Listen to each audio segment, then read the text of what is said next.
Halo rekan-rekan, pada kesempatan kali ini kita akan membahas materi mengenai pola bilangan. Nah, pola bilangan ini adalah materi yang kita pelajari di kelas 8 SMP. Oke, langsung saja kita bahas tentang pola bilangan. Nah, nanti ada 3 topik yang akan kita bahas. Yang pertama adalah macam-macam pola bilangan, lalu kita akan mencari bentuk umum dari barisan suatu pola bilangan, dan yang ketiga adalah nanti kita akan mencoba mencari bentuk umum dari suatu deret pola bilangan. Oke, kita akan masuk mengenali dulu macam-macam pola bilangan yang ada. Oke, untuk bagian pertama kita akan membahas macam-macam pola bilangan. Nah, sekarang kita akan membahas macam-macam pola bilangan.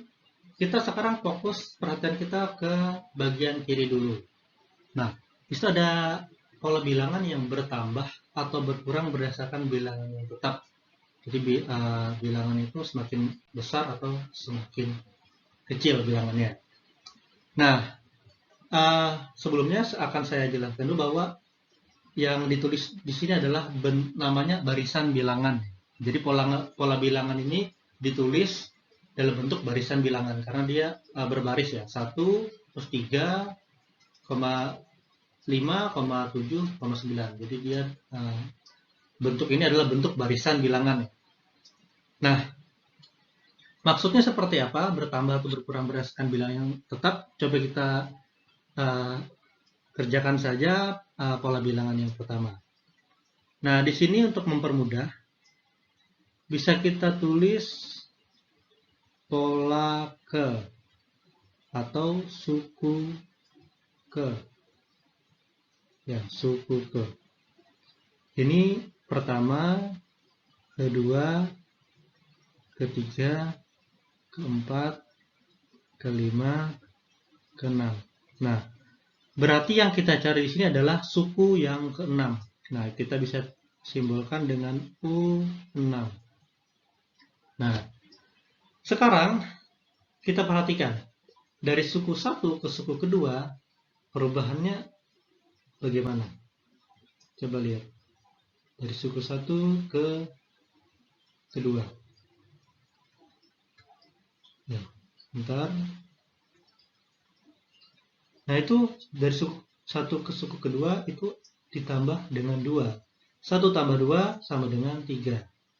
Selanjutnya juga sama, ditambah 2. Berikutnya juga tambah 2. 7 ke 9 juga ditambah 2. Nah, ini yang disebut dia polanya bertambah berdasarkan bilangan yang tetap, yaitu 2. Nah, berarti dari suku kelima ke suku keenam juga ditambah dengan 2. Berarti 9 tambah 2, 11. Maka kita dapat suku keenamnya atau U6-nya sama dengan 11. Nah, ini yang dimaksud tadi bertambah berdasarkan bilangan tetap. Oke, kita lanjut yang ke bawahnya lagi. Jangan lupa kita tetap menulis ini ya. Nah, biar kita mengetahui posisi bilangan tersebut terletak di mana. Di suku keberapa atau di pola keberapa. Nah, berarti yang kita cari ini adalah U5. Ya, atau suku kelima atau pola kelima. Coba kita lihat, dari suku 1 ke suku kedua, ternyata dia kurang 3. 10 kurang 3, 7. Ini juga ternyata kurang 3. Ini kesini juga kurang 3. Maka 1 dikurang 3, hasilnya negatif 2. Maka U5-nya adalah negatif 2. Nah, ini berarti pola bilangannya semakin berkurang ya berdasarkan bilangan 3. Nah, mudah kan untuk kita lihat pola bilangan yang jenis pertama ini dia hanya bertambah atau berkurang terhadap bilangan yang tetap atau berdasarkan bilangan yang tetap. Coba kita geser ke sebelah kanan. Ya. Kita coba ke sebelah kanan, pola bilangan yang bertambah atau berkurang berdasarkan rasio bilangan. Nah, maksudnya seperti apa ya? Nah, kalau kita dengar kata rasio itu adalah perbandingan. Perbandingan. Coba kita lihat. Nah, Ada pola bilangan 2,4,8,16. Nah, sekarang coba kita lihat rasionya. Ya. R. Kita bandingkan suku kedua dengan suku pertama. Nah, ini harus hati-hati ya, bahwa untuk mencari rasionya itu adalah suku yang kita pilih dengan suku tepat satu suku di belakangnya. Makanya di sini U2 dibandingkan dengan U1. Ya. U2-nya berapa? U2-nya 4, U1-nya 2. Nah, 4 dibagi 2 sama dengan 2. Oke. Coba kita bandingkan yang lain lagi. Nah, kita bandingkan U3 dengan U3 tepat satu suku di belakangnya adalah U2. Ya. U2. U3-nya berapa? 8, U2-nya 4. 8 dibagi 4. 2. Sama ya. Kita lihat. Coba kayaknya coba satu lagi ya. Kita coba satu lagi. Oke. Berarti kita coba U4 sama U3. U4 berapa? 16. U3 8. 16 bagi 8 2. Nah, ternyata sama ya. Rekan-rekan semua, ternyata rasionya 2.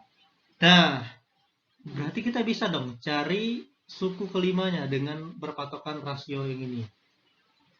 Nah, berarti kita buat R sama dengan U5 per tepat satu suku di belakangnya U4. U5-nya kan kita tidak ketahui, itu yang dicari. Per U4-nya tapi diketahui 16. Nah, sekarang berapa dibagi 16 sehingga dapat 2? Ya. Maka jawabannya adalah 32. Sehingga kita dapat U5-nya adalah 32. Nah, jadi itu yang dimaksud pola bilangan yang pertama atau berkurang berdasarkan rasio bilangan. Nah, dalam pola bilangan yang ini rasionya adalah 2. Oke. Biar semakin memperdalam lagi, biar semakin paham lagi, kita coba lagi kerjakan yang bagian bawah ya. Nah, coba kita buat lagi rasionya U2 banding U1. U2-nya berapa? 2, U1-nya 4. Nah, kita sederhanakan jadi 2/4 jadi 1/2. Oke, lagi kita coba lagi. U3, U2. Ingat ya, kita bandingkan dengan suku tepat satu di belakangnya. Jadi U3 kita bandingkan dengan U2. U3 berapa? 1, U2-nya 2. Nah, jadi sama. Rasio ternyata 1/2. Kita tidak perlu mencoba terlalu banyak ya. Kalau sudah 2 ini kita sudah yakin, oh berarti dia terhadap rasio 1/2. Kita langsung saja ya untuk mempersingkat waktu. Berarti untuk mencari U5-nya berarti R U5 I banding U4. U5-nya berapa? U5-nya yang kita cari ya. Nah, per U4-nya adalah 1/2. Nah, ini harus sama dengan setengah. Bilangan berapa yang dibagi setengah, hasilnya setengah. Nah, adalah 1/4. Ya, 1/4 dibagi 1/2 itu nanti dapatnya 1/2. Maka kita dapatkan suku berikutnya adalah 1/4. Nah, jadi itu ya. Jadi kita temukan U5-nya 1/4. Nah, itu pola bilangan yang pertama atau berkurang berdasarkan rasio bilangannya. Oke, kita next ke pola berikutnya. Nah, sekarang kita fokus ke kiri dulu. Pola berikutnya adalah pola bilangan yang bertambah atau berkurang terhadap bilangan yang semakin naik atau semakin turun. Nah, maksudnya seperti apa? Coba kita kerjakan. Ingat, saya selalu menulis seperti ini ya. Ini akan mempermudah kita nantinya. Nah, yang dicari adalah suku ke-6. Ya. Coba kita lihat. Suku 1 ke suku kedua itu nambahnya 2. Tapi suku kedua ke suku ketiga nambahnya bukan 2. Nggak tetap dia. Tapi nambahnya apa? 3. Dari suku ketiga ke suku keempat nambahnya berapa? 4. Nah, dari sini nambahnya berapa? 5. Sini berapa? Kira-kira? Dari suku 1 ke suku 2 tambah 2, tambah 3, tambah 4, tambah 5, berarti di sini tambah tambah 6. Nah, maka 15 tambah 6 21. Maka suku ke-6-nya atau pola ke-6-nya adalah 21. Nah, jadi berbeda dengan yang sebelumnya. Yang sebelumnya tadi hanya tambah 2, tambah 2, tambah 2, tapi ini tambah 2, tambah 3, tambah 4, tambah 5, tambah 6. Semakin naik ya, bilangan semakin besar. Nah, kita coba yang di bawahnya. Nah, oke. Nah, kita coba. Nah, berarti yang dicari adalah U5 ya, suku kelima. Coba lihat dari suku 1 ke suku kedua, ternyata dia ditambah negatif 5. Ternyata ditambah negatif 10. Ternyata ditambah negatif 15. Ya. Ini kan 0 ditambah negatif 5, negatif 5. Negatif 5 ditambah negatif 10, negatif 15. Negatif 15 tambah negatif 15, negatif 30. Berarti di sini ditambah negatif berapa? 5, 10, 15, 20. Berarti negatif 30 tambah negatif 20. Ya, negatif 50. Nah, ini kan bilangannya semakin menurun kan? 0, negatif 5, negatif 15, negatif 30. Sehingga kita dapat untuk suku kelimanya adalah negatif 50. Ya, semakin menurun. Nah, itu untuk pola yang selanjutnya. Sekarang kita beralih ke bagian kanan. Nah, jadi pola bilangan itu ada banyak ya, rekan-rekan. Kita tidak bisa membahasnya satu persatu dalam video ini. Jadi yang dibahasnya adalah yang umumnya saja. Nah, pola bilangan yang umum.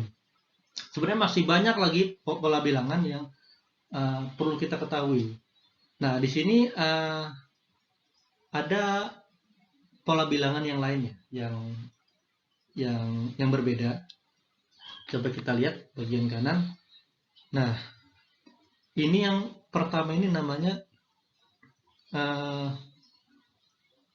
pola bilangan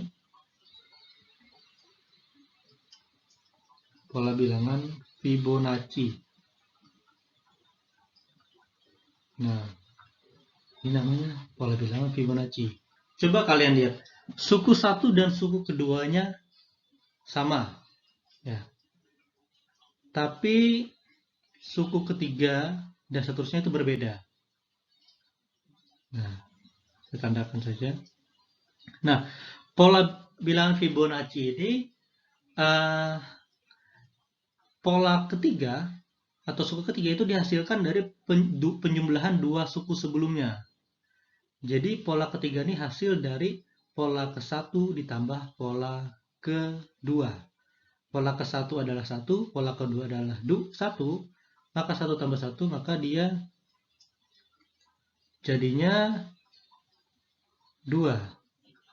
Sama, pola yang keempat dihasilkan dari dua pola sebelumnya. Ya, biar lebih jelas. Pola keempat itu dihasilkan dari dua pola sebelumnya.